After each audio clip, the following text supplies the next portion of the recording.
So we're glad you can come and join us again and discuss more about automating your grow using software and technology. And Matt, thank you for joining. I know you've been in the midst of a move and therefore all over the country. So really glad that you can make some time today to discuss software and automation. Well, and hopefully I'll be able to tune in next week as well. But like you said, I'll be traveling to some grows in the Midwest actually next week. That's really interesting. What areas are you going to be traveling to, Matt? Michigan and Illinois. You may know that both states have had some recent changes, and there's lots of interesting things happening on the ground now with cultivation facilities.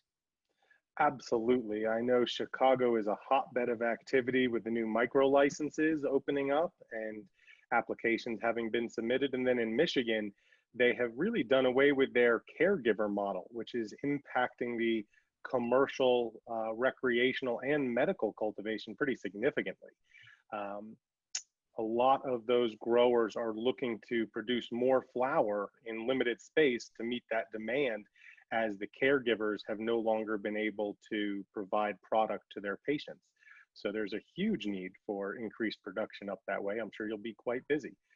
Maybe Steve. Well, also, I think you might appreciate that the caregiving model inherently limited some of the productivity that you could put into a facility by design, if you will. Absolutely. And then, so the original caregiver model in Michigan was a capped plant limit of 72 plants, and growers used a strategy of growing really big plants to maximize their legal allowance. However, that caused its own set of problems, growers putting multiple lights over single plants and all sorts of complications when it comes to designing a grow room, not really around productivity, but around following what the letter of the law, but not really the spirit, I guess.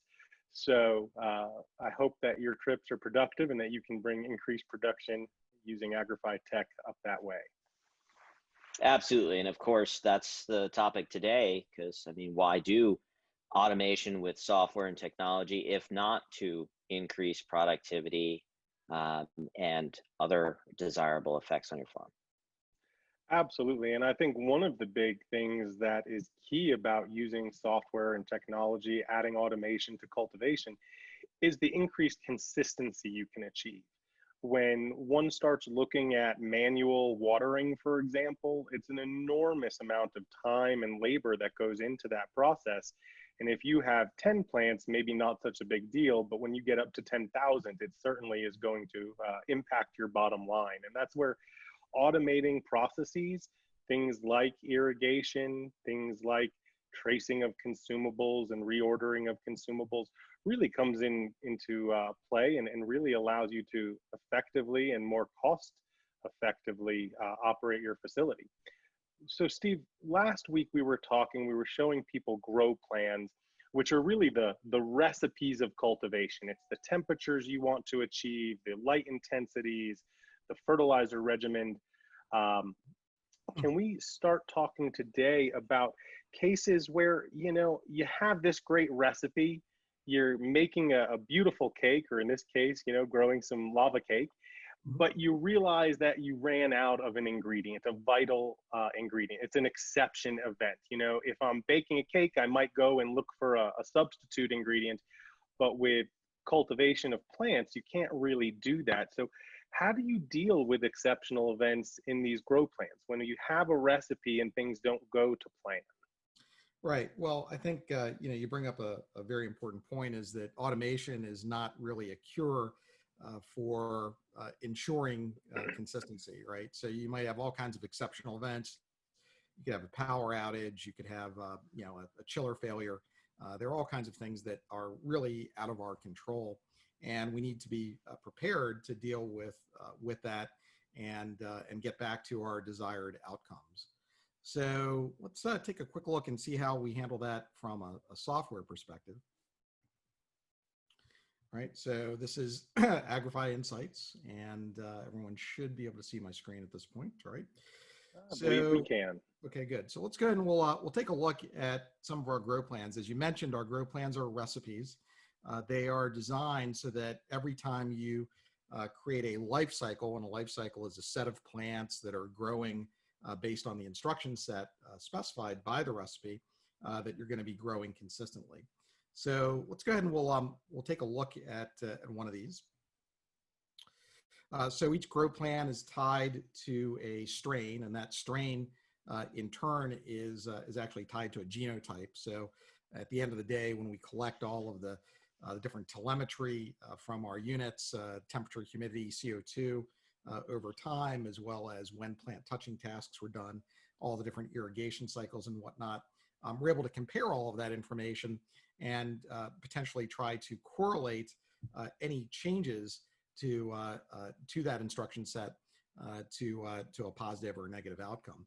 Because there may be what I'll call a happy coincidence where maybe something happened and you missed an irrigation cycle for some reason. Maybe some check valves were failed or something like that, some hardware failure within the facility. But it turned out that maybe having a minimal drought followed by a remediation plan actually gave you a better terpene profile at the end of the day. So, starting with the grow plan, we see that grow plan is divided up into a series of phases, and you can have as many phases as you want throughout this, and we're kind of color coding it, going from your clone phase all the way up to your harvest. And if we take a look at one of these different phases, we see that there are a number of different attributes that we can modify, including the light schedule, the light intensity, and as you mentioned, irrigation schedule, right? So for each phase, we can specify what nutrient mix we want to send in and what that irrigation frequency should be while the lights are on and off, and then we show estimated irrigation schedule times. Now, one of the really cool things that we've put into Agrify Insights and our overall architecture is the concept of irrigation zones. And so for those of you who are kind of familiar with the plumbing infrastructure, you can only carry a certain amount of liquid in a pipe over a period of time. It's one of those classic challenges that they kind of feed you when you take calculus in high school or college. And I tell you, Steve, I have flashbacks to physics class figuring out friction loss and the coefficients of moving liquids and volumes through different spaces at different pressures. So setting up the irrigation zones really allows you to control that pressure to essentially make the facility more operationally efficient. Right. So what we do is all of our vertical farming units are placed into an irrigation zone. And those irrigation zones have a maximum number of open valves that can be, or maximum number of valves that can be opened at any given time. So the benefit to that is if you have, let's say you have 6 units that need to irrigate, but your irrigation lease, you only have 4 available irrigation leases, each of those vertical farming units is going to talk to other vertical farming units on the local network, find out how many valves are currently open, and if we're going to max out our lease, it'll delay that irrigation cycle for up to a minute, and then check again to see if there's an available lease. So it's a way to. So Steve, I think you're sort of explaining the how it all works, but for an average grower, I think maybe we should take this a little bit higher level as to why to even do it this way. I mean, why not just put in timers on all your valves and just set your irrigation schedule based upon time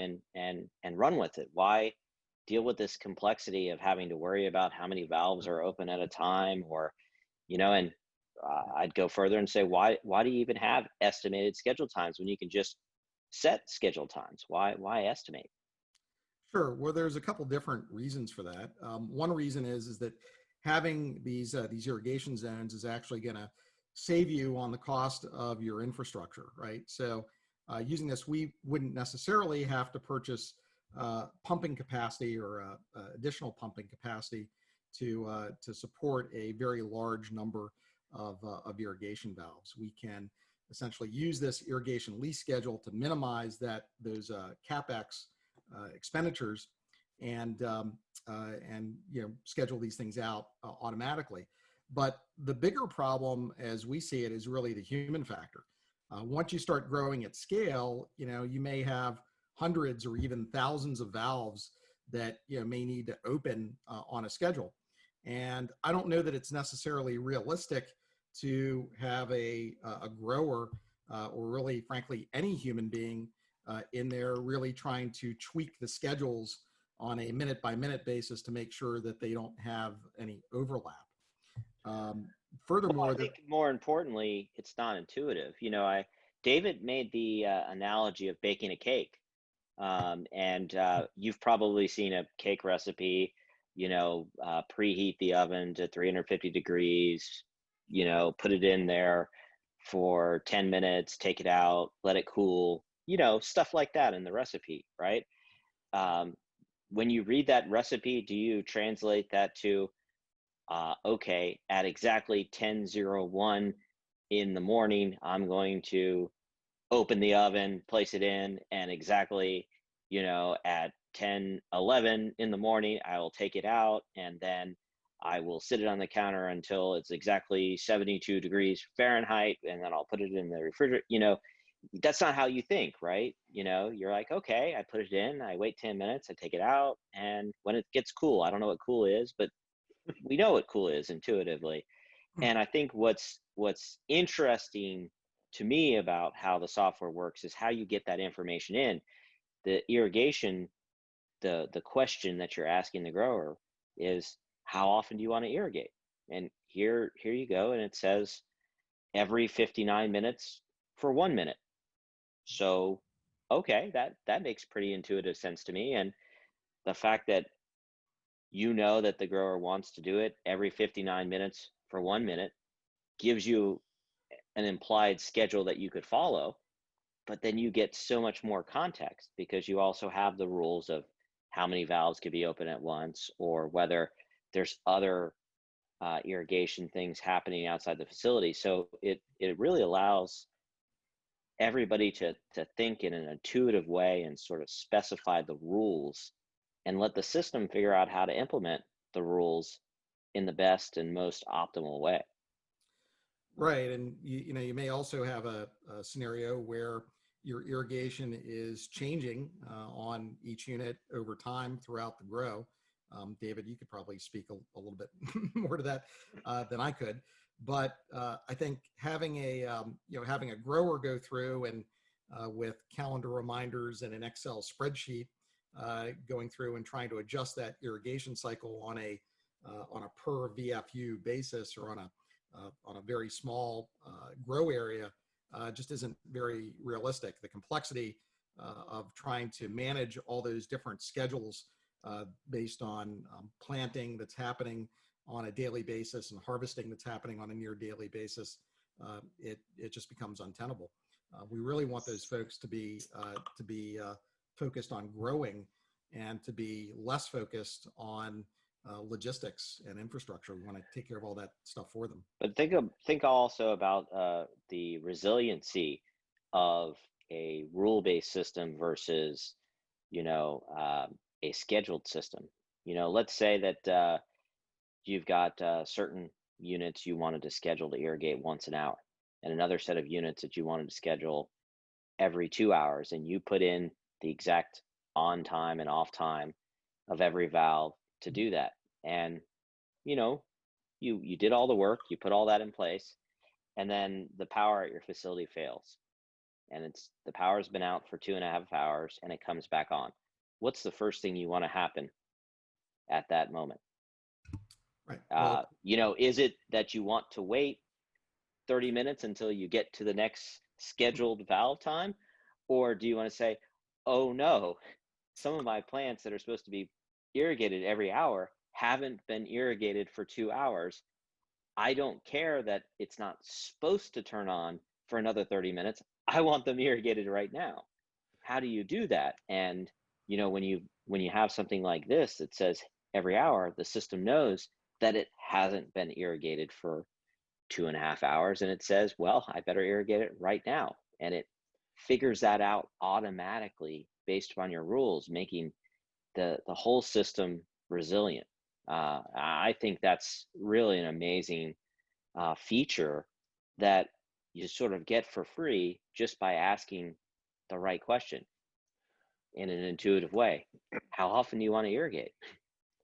And Yeah. Matt, your example is perfect because it also separates automation from software automation, because I could put my hand watering and change that over to a drip irrigation on a mechanical pump and timer.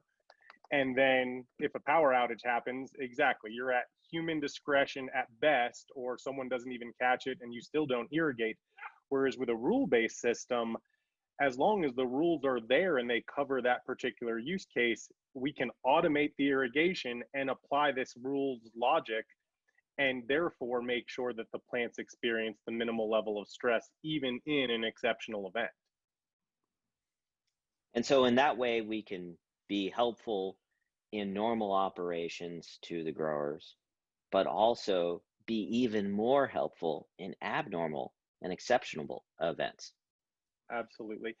And I think it's important, maybe we step back and look at how critical something like automation and control over irrigation is.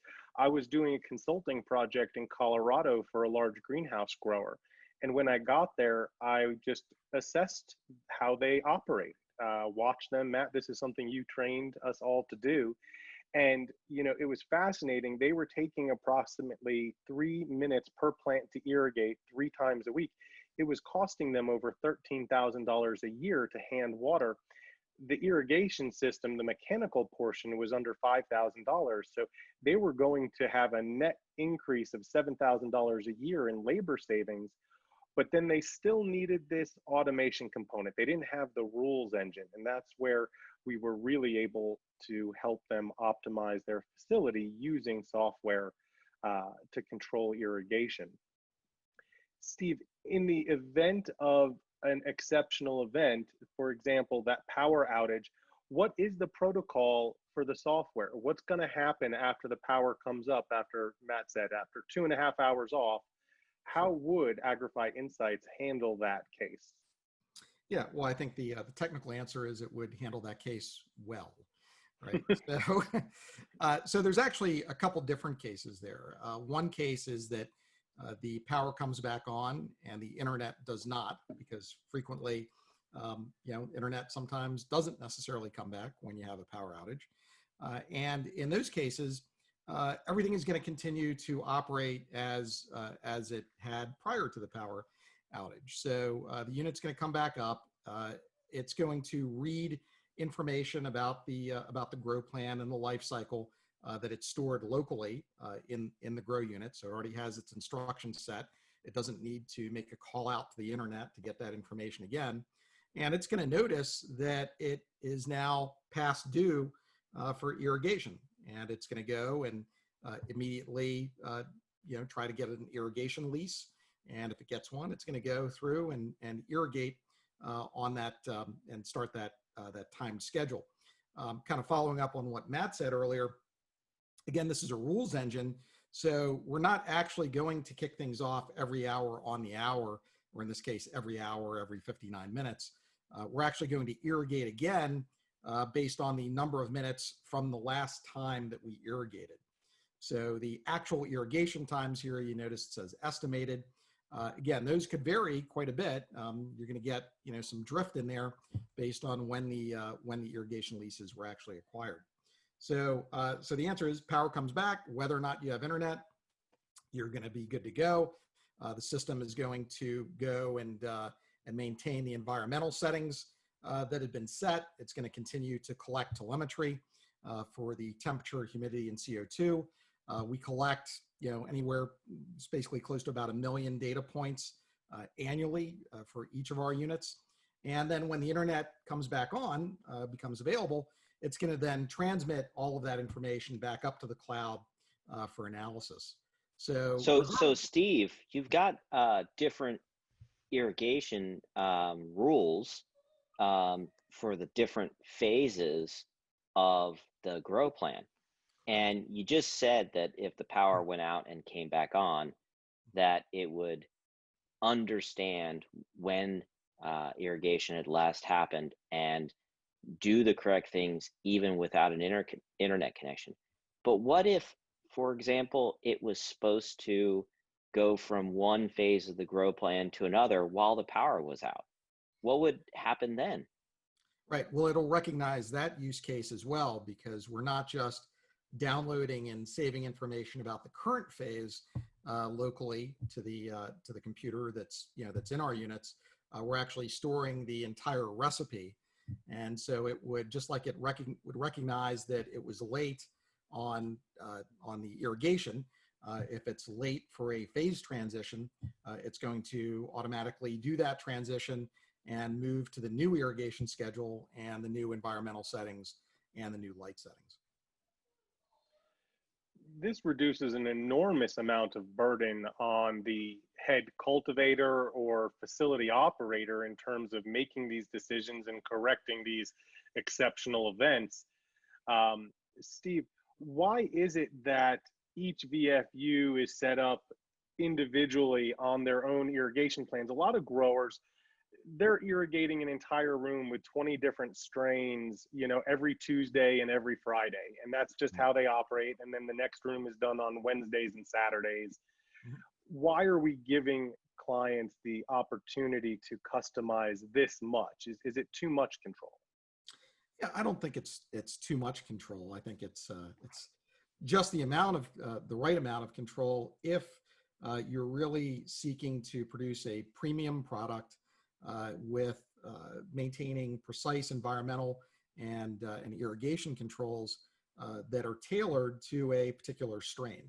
So I think, I guess, David, you can, kind of talk about the relative importance of, no strain is created equal. I have a hard time, I try to grow things out in my backyard. I know that, different types of, vegetables, different types of varieties for tomatoes, for example, grow better with different, with different irrigation, with different fertilizer, with different levels of light. So that's really what we're going for here, is we're really trying to allow the growers to dial in a recipe that is very specific to the genetics that they're growing in their facility, and it gives them the freedom to be able to grow as many different types of genetics as they think are marketable in their wherever they are. And So Steve, if I Hmm. just wanted a grow plan that was really simple and just like, look, I don't need all this complication. I'll have, throughout the entire plant's life cycle, I just want to do the same thing. And will it do that? It will do that. It will certainly Yeah. do that. So I mean, all the capabilities there, I can make it as simple or as complex as I want. I mean, That's if I wanted to have every day of the plant's life a different set of parameters, could I do that? You could do that. And the whole concept is around maximizing the genetic potential, not mixing 20 varieties into one cultivation environment, but only one, and then being able to change that environment to produce the best results for that particular genotype, for that particular plant's DNA. Yeah, I mean, it's great. It's like programming a robotic arm to put up a higher column in the chart there on the yield performance. That's it. Now, Steve, what if you wanted to run some experiments and so you have a grow plan, a recipe, you have a life cycle, a cake or a plant following that recipe. But what if it's a new genetic and you don't have it dialed in yet? How do we handle that? Where I set the recipe, I thought it needed to be irrigated 2 minutes every 3 hours, but it turns out it's growing really quickly and it needs more than that. How do we handle that use case? Yeah, well, that's definitely a challenging use case because we want to preserve the integrity of our recipe, but at the same time, we may need to make some tweaks, but we need to have all those tweaks documented. And so for that, we've designed a feature here called Lifecycle Remediations. So life cycle remediation looks pretty much like the same interface that you have for editing a phase. However, there are some key differences. For example, if I look at this remediation, we can see that I've got a checkbox here where I can inherit whatever the settings were for that group of settings from the active phase. So in this case, if I have this checkbox checked and I apply this to a life cycle, whatever the light settings were for that period of time, those are going to be applied to this on a going forward basis. So in this case, you can see we really only want to change irrigation. So we're going to switch the irrigation to veg mix. We're going to irrigate for 6 hours every 15 minutes. And during lights off, 12 hours every 15 minutes. Our environmental settings, we want those to stay the same. So we're really just dealing with irrigation. And then if we had some additional plant touching tasks that needed to be performed, we could add those in here as well. So it's really same interface, again, just with checkboxes to inherit those settings. Now, to apply this, you'd come over to our life cycle screen, and these are all of the different plants that we have growing, all the different strains, all the different recipes that are currently growing within our facility, and the location of where they're growing. And I can actually click and I can see the full schedule of all the different phases and when the actual start times were and the end times were. And I can even go and take a look at the physical grow unit and see the temperature, humidity, and CO2, and see the actual plant positions. And if we were putting in our metric tags, we would see those as well, and get all of the information about those plants. So let's say we've had an exception. We've decided we want to change our irrigation schedule on the fly. And so for that, I can just hit our information button here. Again, shows us information about the plants, shows us all of the phases. And today is July 23rd. So we're currently, kind of in, down in this phase right here, week 3 to 4 of bud formation. But, and we can look at the current schedule. So I hit device schedules. This is showing us that this is now on flower mix every 3 hours for 1 minute. But for whatever reason, we've decided that we want to change that, but we need to document that change. So you simply come in, you hit the apply remediation button. It gives you a list of these remediations that you can define. And so I'll just select the irrigation here. It's telling us that our current phase started on July 13th and scheduled to end in 3 days. Do I want to end the current phase and go to the remediation plan, which is actually set for a minimum of 52 days? And do I want to suspend the current phase and then kind of inject these instructions and then continue on from there? So I'm just going to accept the defaults here and hit execute. So now you can see that our phase listing here has changed. We've interrupted the current phase. Instead of ending on July, instead of ending late, it now ended today. And we've started up this remediation for irrigation phase. And if we look at the device schedules now, we're going to go and, we're going to irrigate, we're going to irrigate for 15 minutes every 6 hours. But all of our other settings for our lights on, lights off period, and all of our other environmental settings for the environment were inherited from where we started. So at this point, I've given it remediation. I'm sorry, go ahead. Sorry, Steve. The key importance about these life cycle remediations is if we're not tracking the changes, the deviations from the recipe, then we will be unable to repeat it if we have a great outcome. And if we follow the recipe too rigidly and we know that there's an issue without a remediation, for example, we might have plants that are being underwatered. So in this instance, by applying the life cycle remediation, you're both tracking the data and giving the plant what it needs at the same time. Yep, that's exactly right. And after we do a harvest and we send all of our batches out for lab testing and get those lab test results back, any significant changes or deviations in the harvest weight, wet weight, bucked weight, or cannabinoid profile, whatever we're getting back from the testing lab, we may be able to, in fact, correlate those changes back to this remediation. Say, oh, well, we had a drought, we had to do a remediation. It turned out, this is why we're underweight, or maybe this is why our terpene profile is a little different from what we thought. We give you all of those tools to be able to perform that analysis. And like I said, a lot of the great discoveries over the course of human history have been essentially, happenstance, Happy accident. happy accidents, right? So this could be a case where power went out, we had a drought, we droughted the plants for 4 hours, we put in a remediation plan, and all of a sudden we get significantly higher cannabinoid and terpene profiles. I mean, it's actually research that's being done now, and it's supported by, traditional cultivation of things like summer savory and sage, herbs that are very aromatic, where an induced drought can increase the overall levels of, in that particular instance, essential oils, which are really the same thing as the cannabinoids and terpenes in cannabis. So it's fantastic that these happy accidents can occur. But Steve, if we apply a remediation, I see we have a life cycle number there at the top left. If we apply a remediation, is it going to overwrite the original life cycle, the original grow plan changes, or is it going to, how does it handle that? No, it absolutely does not change your base recipe.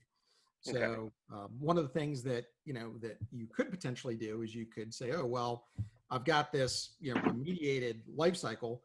Now I want to turn that back into a recipe because that actually gave us better results from the original recipe. But once you start to grow with a recipe, you cannot change that recipe. The only thing you can do, or you can interseed on behalf of the plants by applying remediations to that set of plants, but the original recipe remains as it was. A little bit like, again, going back to the baking the cake analogy. You find that you've got a base recipe, it works great, but at the end, if I throw in some chocolate chips, it's even better, right? Your remediations are your chocolate chips. So I print out my recipe, I'm following it, I'm seeing that I don't have the thickness of the batter, if you will. I add some more flour, I make a note on the recipe, so next time I follow the recipe, I'm ensuring that I get the consistency I want. And now you still have both. You have the original recipe, you have the remediated recipe, and all of it's tracked in the software, so you can decide and actually compare and contrast the two different outcomes. Right, that's exactly right. And you said one thing that I kind of made me have a little bit of a nervous tick on. Anytime somebody mentions printing, I printed it out. I know. I'm old school, I guess.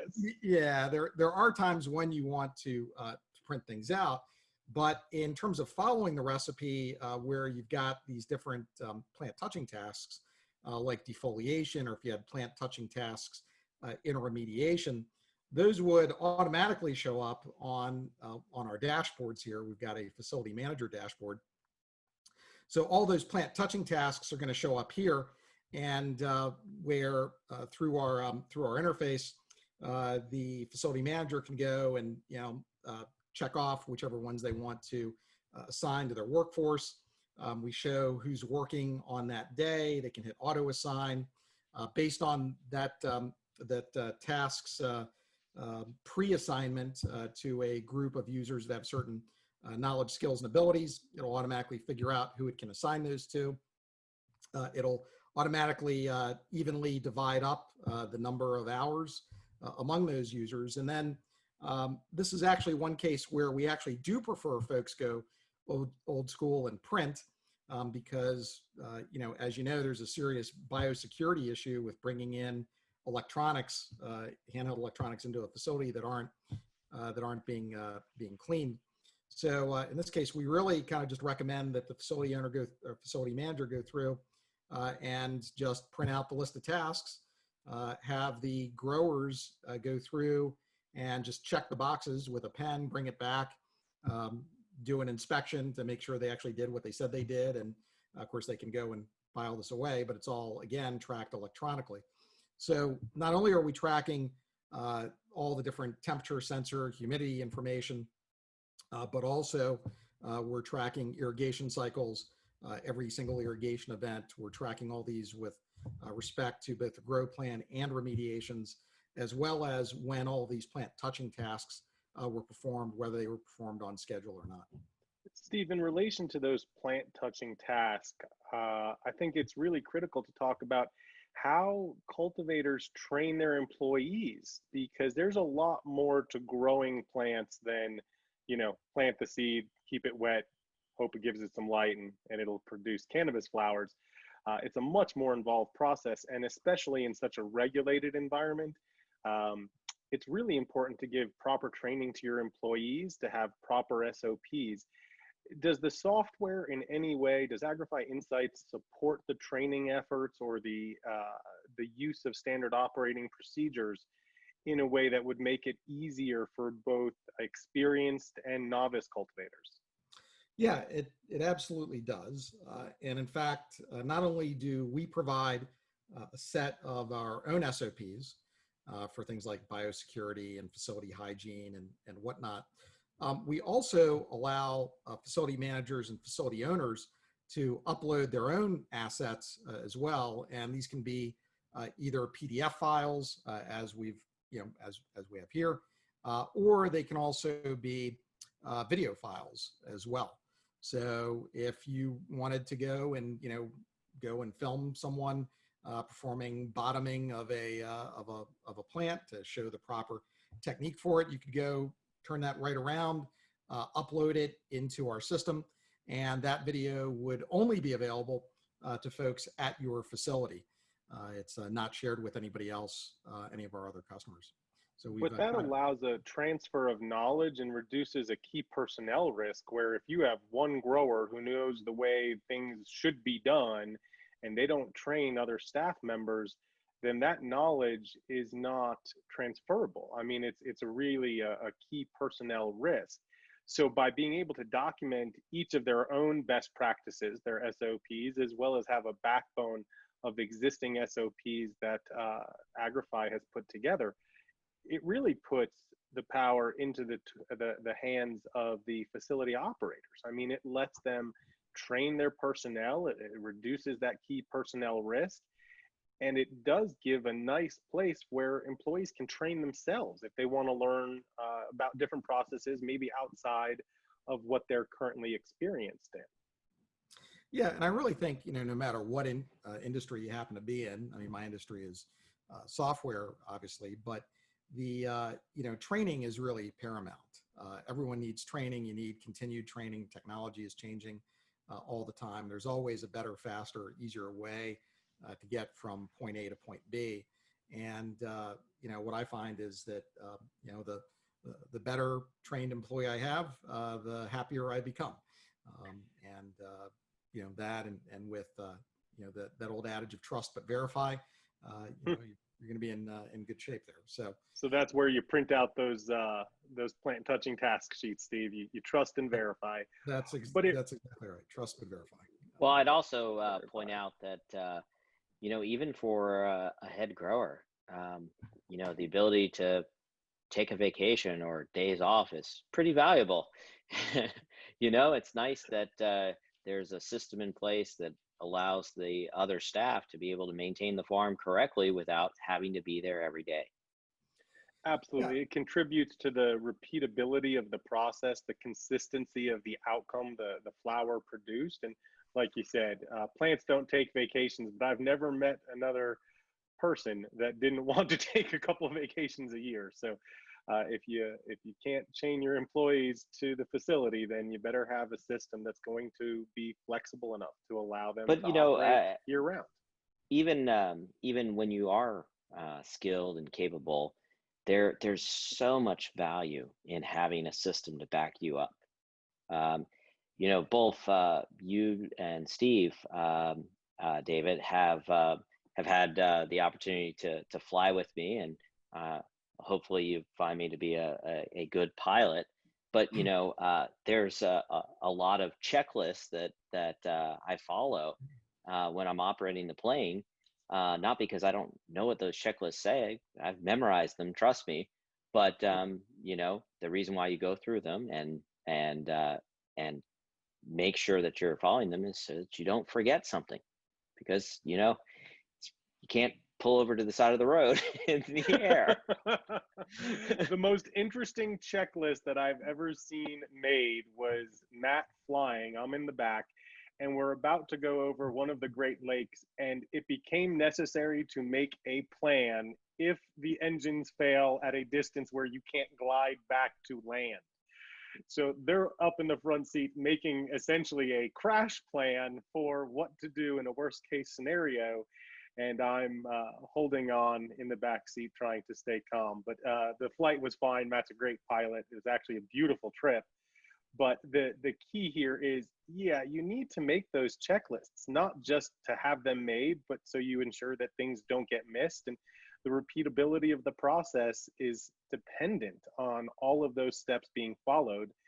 Matt, if you forget to check just one little thing when you're going in the air, maybe it's not a big deal, but maybe that was the fuel tank levels, and that would be a big deal.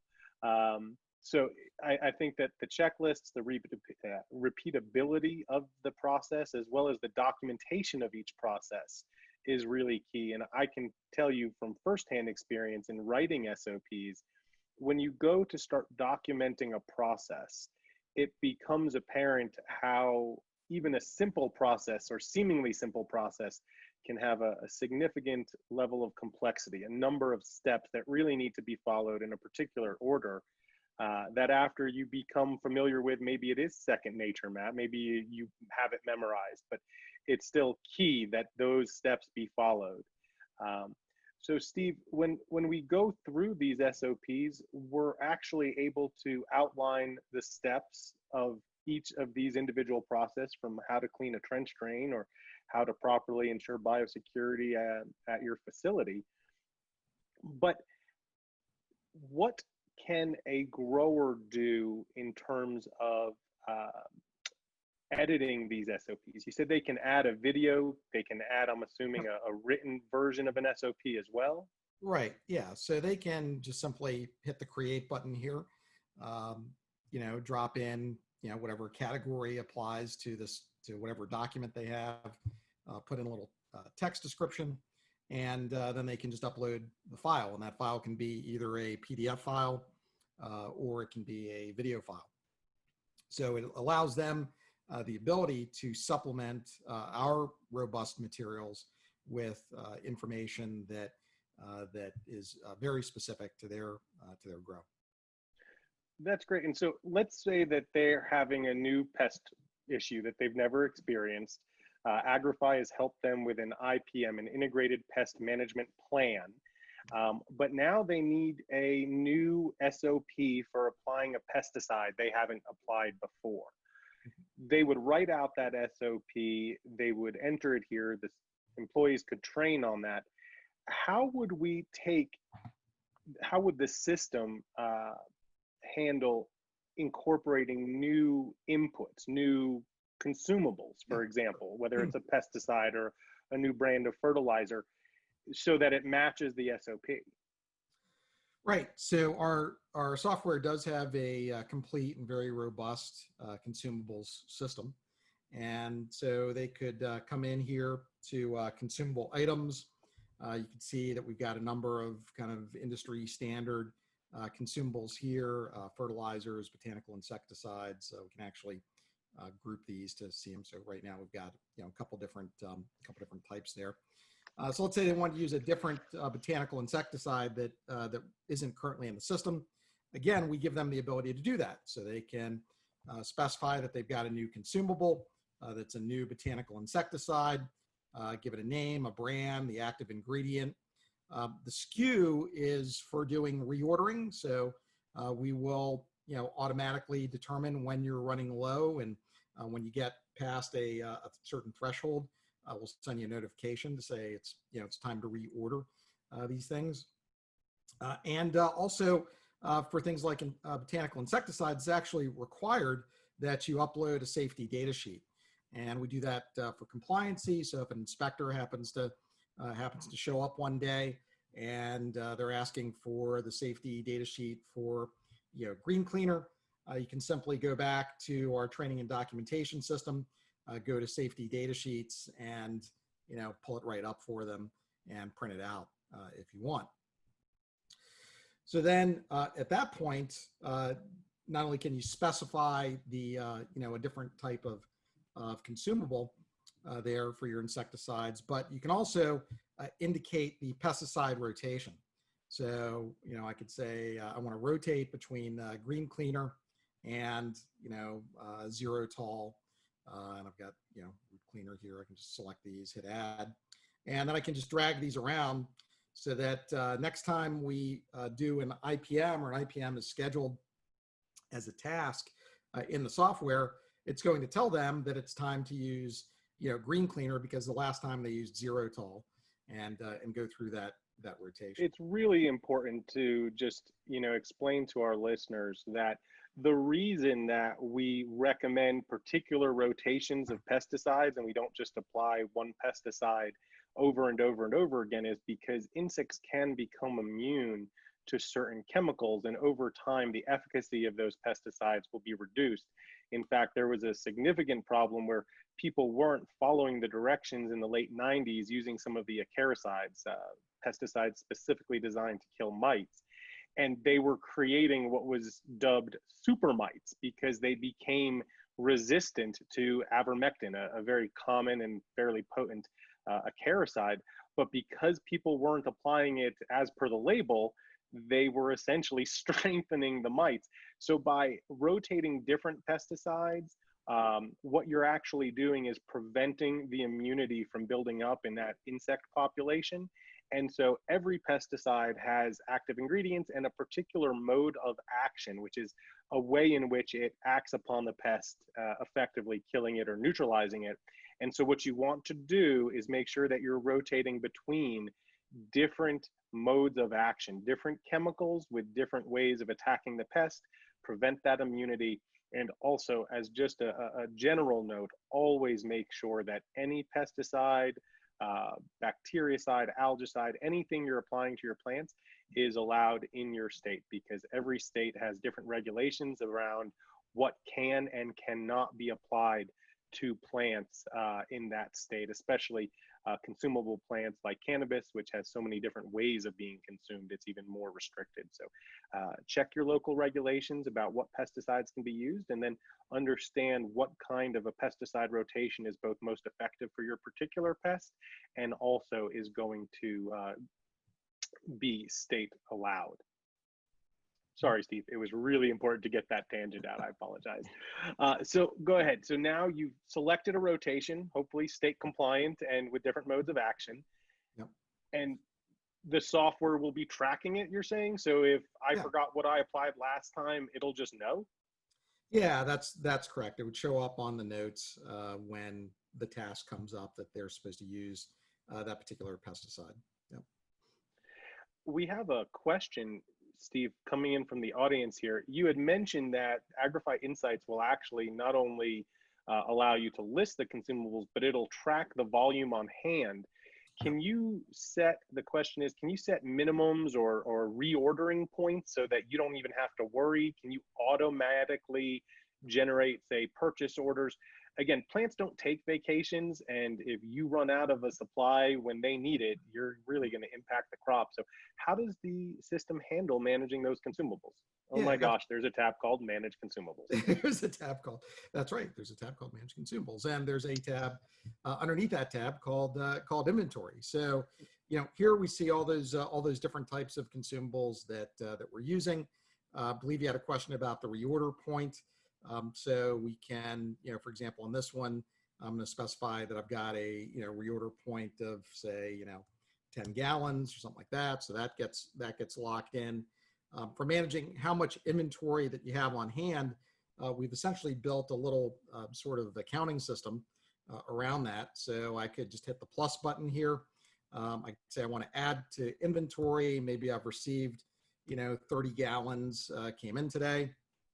I could put in, whatever PO this, was relevant to from, whoever the vendor was, say Hawthorne right? Save that out, right? And so that's kind of bumped up our inventory, and we know what our reorder point is. So in terms of how these actually then get deducted, that runs into the various tasks that are associated with the grow plan. So if we go back to one of our grow plans here, and I'm just kind of selecting one at random, right? I've got I could throw in a new grow task here, and I could say this is, IPM spray, and I could, say that it's an IPM scouting, or actually it's an IPM application.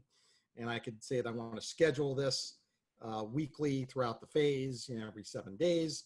And then I'd come over to the Consumables tab, and this is where I could specify, when it's time to use that particular consumable, how much of this am I going to use? So I could say I'm going to use one, in this case, 1 gram is Botanic Guard, on either per plant or for a full life cycle. And so when this task is started, that quantity gets automatically deducted from inventory. And then we also have a chart or a graph that you can look at that will do forward-facing projections of all of the tasks that you have to perform in the future, and when we think you're going to actually run out based on that utilization. So it's going to So we give can you see a prediction. I'm sorry, what was that? Sorry, we stepped on each other. And, Go ahead, Matt. David was providing a useful question or statement, and I was just going to ask to see a calendar to know when I am performing in the future. Right. So that is, I think, one of the really coolest features, I think, of the software is if we go back and we look at those tasks just very quickly, we can see that for any given task, there's a estimated level of effort also in addition to the consumables that are tied into that. And that's, again, on either a per plant or on a per life cycle basis.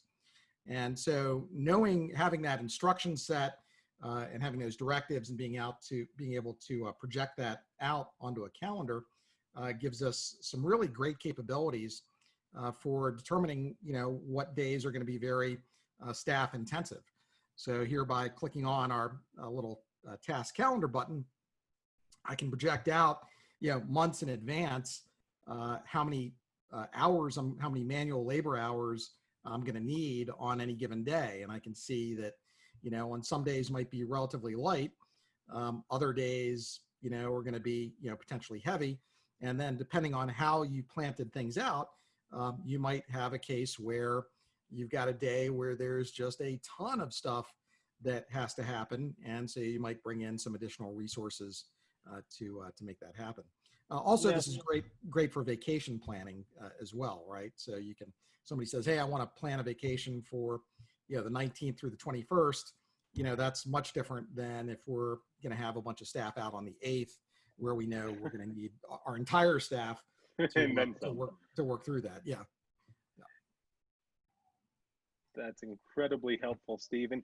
One of the things that I'll show you is right now, the grow plan shown at the theoretical Acme Cannabis is not following our software in the sense of its production planning, because the production planning algorithm will actually look at the entirety of your available hardware, essentially your cultivation ability. It'll look at the grow plans, the recipes you've selected, and it'll try and maximize that. But it's also going to try and do so in a way that distributes it uniformly and evenly to prevent those days where in the calendar Steve just showed, you needed 264 man hours or personnel hours in that 1 day shift. That's an enormous amount of people to try and accommodate. But if you can make sure everything is as evenly spaced out as possible, it really is going to give you a uniform level of work, which lets you staff your organization more efficiently and ultimately brings down your costs of production and increases the overall efficacy of your entire operation. Well, you don't want to get behind the plants where, you've got to perform so many things in one day that you can't accomplish all the tasks, and they spill over into the next day, and it just has a cascading negative effect on everything. And pushes everything back out. And plants don't wait. If they need to be repotted and it was supposed to be done today and you wait 3 days, it will impact their target finishing date, the overall performance, and the health of the plant. So, so they're impatient. Maybe that's because they don't take vacations. We should give plants vacations. I agree. But Steve, we've talked a lot about the cultivation, about the consumables, around the tasks. There's one particular task we really haven't touched on yet. It's probably one of the most exciting, which is the harvest. It's when the flower is mature, it's at its most visually, aesthetically attractive and aromatic. But it's also a key step where if you have done everything perfectly up until that point and you kind of mess up a little bit in the harvest, it has huge negative consequences. What kind of, I guess, software have you written to help us in terms of the post-harvest or the harvest process? Yeah, so when it's time for a harvest, you would see a harvest task that would show up here, just like we're seeing all of these bottoming tasks. But you also have the flexibility of potentially doing an early harvest or a late harvest. So here I'm going to come in and I'm just going to select let's select one of these at random here. Try this one here. I can run an operational task. Now, before you can harvest, you have to actually apply tags to your plants for compliancy. So we've tried to make that plant tagging as easy as possible. You actually input your metric tag numbers tend to be sequential in nature. So we've set it up so you can tie that metric tag to your license. You basically put in a starting number, select all of the plants, hit apply tags, and that uses a uniform algorithm for sequential algorithm for applying those tags. So here I've gone and I've set up all these tags. I'll go ahead and just go ahead and we'll complete this task. Right, and so it's going to take a second to apply all those tags, and then we'll drop back into our life cycles. And this was life cycle 1105. So we'll come back in here, and we'll jump from there over to harvest. And so here you can see the plants that we just tagged. They all have tag numbers now, and you would drop in their wet weight and their wet weight and their hanging weight. Try that again. And just to separate those for listeners, the wet weight is the total weight of a freshly cut down plant. The hanger weight is after they've removed some of the extraneous biomass that doesn't have that much desirability. So shade leaves or fan leaves, extra stems that didn't produce flower, basically waste. And so it's tracking all of this for you.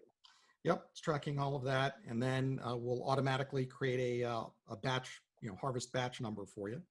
And then you can, select all of the plants and specify what drying room it's in, because that, information is also required for compliancy, right?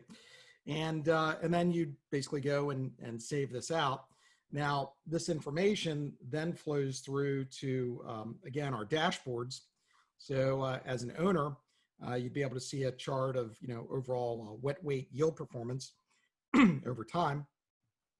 And you can jump in, you can see, recent harvests, largest, biggest plant, smallest plant, again, for wet weight, average plant, estimate of your average dry yield. And then we'll also show you what your harvest schedule looks like on a going forward basis. So you'll know how that's going to impact your workforce and potentially, ultimately your cash flow. So once you've got all that, then you get into the post-harvest process. And from there, you can put in the dry weights that are associated with each harvest. So your starting weight, your dry flour, your dry trim, it'll automatically calculate your buck flour and your waste weight. And then you can also send out a batch for lab testing as well. And we're in the process of working with Confident Cannabis and some other labs to automatically download their test results into our system, so you don't have to type it in, and then be able to compare those lab test results against all of your different life cycles and try to correlate those back to environmental conditions that that may or may not have caused certain beneficial things to happen.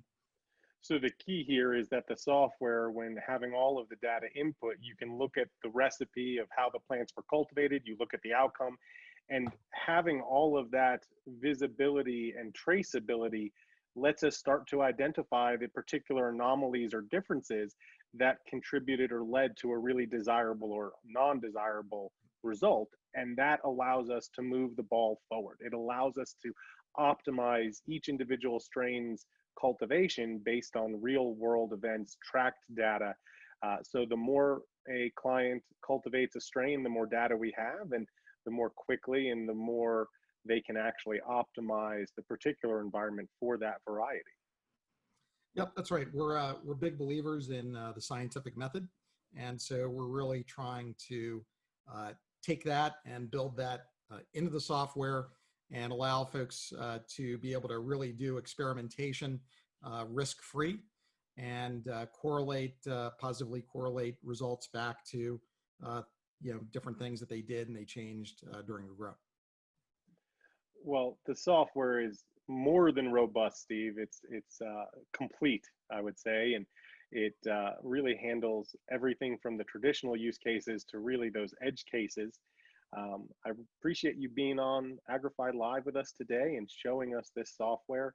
Matt, thank you so much for making time. I know you're busy with your move. I hope you can join us next week with your travel schedule. Steve, again, thank you so much for showing off your baby. This software is just incredible. Everybody, thank you for joining, and hopefully you'll join us next week and we can talk more about cannabis cultivation and technology. Take care, everybody. Have a great day. Bye-bye.